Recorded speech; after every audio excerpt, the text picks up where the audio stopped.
Hello बच्चों, let's read the question. So question says that which of the following order is represented in increasing order of geometrical isomer of a given complex.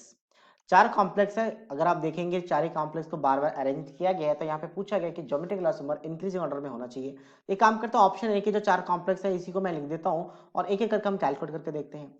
अब geometrical isomer होने के लिए क्या होना चाहिए, जो trans position पे उसकी पोजीशन चेक किया जाता है ज्योमेट्रिकल आइसोमर शो करने के लिए। बहुत ही सिंपल ट्रिक है, हम एक बार डिस्कस करते हैं कि कैसे चेक किया जाएगा। यहाँ पे प्लस माइनस एन का चार्ज है, तो अब ये आपके पास कैसा ऑक्टाहेड्रल कॉम्प्लेक्स है, यानी कोऑर्डिनेशन नंबर 6 है।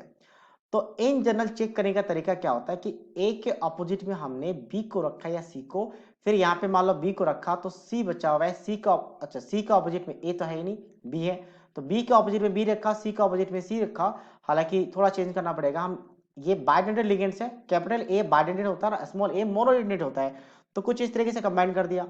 अब कैपिटल ए के सामने बी और कैपिटल ए के सामने सी है और हमने यहाँ पे क्या रखा, एक बी और एक सी रखा।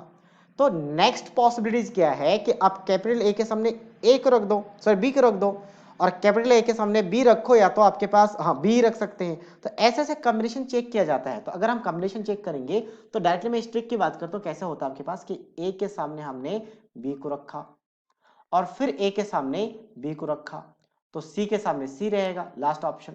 दूसरी पॉसिबिलिटीज, ए के सामने बी था, अब दूसरे वाले ए के सामने हमने सी रख दिया, तो बी और सी आपस में आमने सामने रहेंगे।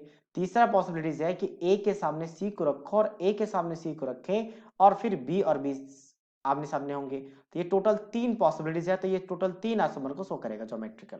अब हम बात करते हैं नेक्स्ट, आपके पास क्या है, MA2B2C2।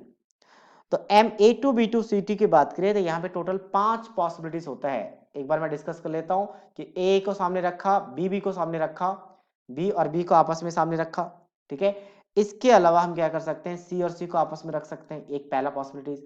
सेकंड, ए बी आपस में मिक्स कर दिया, सी और सी है। दूसरा क्या आपका, ए सी और बी को रख दिया, तो सी को एक साथ रखा था, वैसे बी को रखेंगे तो बी को हमने एक साथ दो बार रख सकते हैं। जब आपके पास ए सी और बी आपस में दो, आपके पास क्या, अच्छा ए दो है, सी भी दो है और ये भी दो है, तीन पॉसिबिलिटीज हो चुके हैं। फोर्थ की बात करें तो फोर्थ कैसा होगा, तो ए के साथ हमने क्या किया, ए को रखा, अच्छा ये ऑलरेडी आ चुका है, ये ऑलरेडी आ चुका, तो एक एक करके आएगा। तो अब हम याद करते हैं इसके बाद नेक्स्ट क्या हो सकता है, ए को एक साथ रख देते हैं, तो ए को एक साथ रखा तो यहाँ पे आ जाएगा बी सी और यहाँ पे आ जाएगा बी सी, तो आगे। अच्छा चार हो चुके, एक और पॉसिबिलिटीज है, एक और पॉसिबिलिटी, तो ये होता है ए बी सी एंड सी ए, ये तीन पॉसिबिलिटी यानी कि पांच, तो यहाँ पे टोटल 5 पॉसिबिलिटीज है। नेक्स्ट हम बात करते हैं अब ऐसे, अभी देखो ऐसे चेक नहीं किए जाते क्योंकि ऐसे बहुत ज्यादा टाइम लगता है, तो हमें याद करने पड़ते हैं कॉम्प्लेक्स के साथ। जैसे मैं बात करूं ए थ्री बी सी डी के साथ total coordination, total number of geometrical isomer कितने पॉसिबल होते हैं, 4 होते हैं। तो ये कोड के साथ हमें ये वैल्यू याद रखने पड़ते हैं। अगर A2BCDE की बात करें तो टोटल कितने होते हैं, 9 होते हैं।